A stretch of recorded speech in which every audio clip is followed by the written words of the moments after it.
আসসালামু আলাইকুম বন্ধুরা, কেমন আছেন? আশা করি সবাই ভালো আছেন। তো নতুন আরও একটা মিনি ব্লগ নিয়ে আপনাদের সামনে চলে এলাম। আজকের মিনি ব্লগটা হলো বাড়িতে বয়ে থাকতে তো 2টা মাস ধরে বাড়িতে বয়ে রয়েছে। তো বয়ে থাকতে থাকতে পুরো টায়ার্ড লেগে গেছে।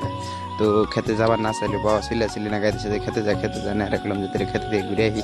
তো তোমরা পুরো মিনি ব্লগটা দেখতে থাকো। ফাইনালি আইতে আইতে আমি বাঁশবাড়ি বাজারে নিয়ে বললাম, তো বাজারে এখন খালি নামলে মানে আমি পায়ে যাম গা। তো পুরো মিনি ব্লগটা দেখতে থাকো। আইতে আইতে আমি খেতে বললাম, তো খেতে আইছি মানে যা দেখলাম আমি যে এই অল্প বৃষ্টিতে যে এত পানি হবো আমি ভাবছিলাম না। তো পানিটা থেকে ভালোই লাগতেছে, খারাপ না যে অল্প বৃষ্টিতে মানে পুরো পানি হয়ে গেছে, তো ভালো লাগতেছে। নেলে আইতে আইতে আমি পুরো খেতে বললাম, তো খেতে হেঁটে দেখলাম যে কামলাগোনা কাম করতেছে।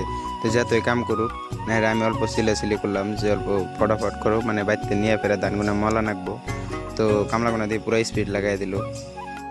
যাই হেরা একবার ঘোরাঘুরি করলাম, আড্ডা সাড্ডা দিয়ে নে হেরা। তো বাবা কই যে তাহলে তুমি বাড়িতে যাও, বাড়িতে যাই হেরা আবার ফের দোকানটা খোলা লাগবো। তো বাড়িতে মানুষ নেই, আমার কইলো কাতলে বাড়িতে যাওগা। তো আজকের পর্যন্ত এই 3 minute blog, tata bye bye.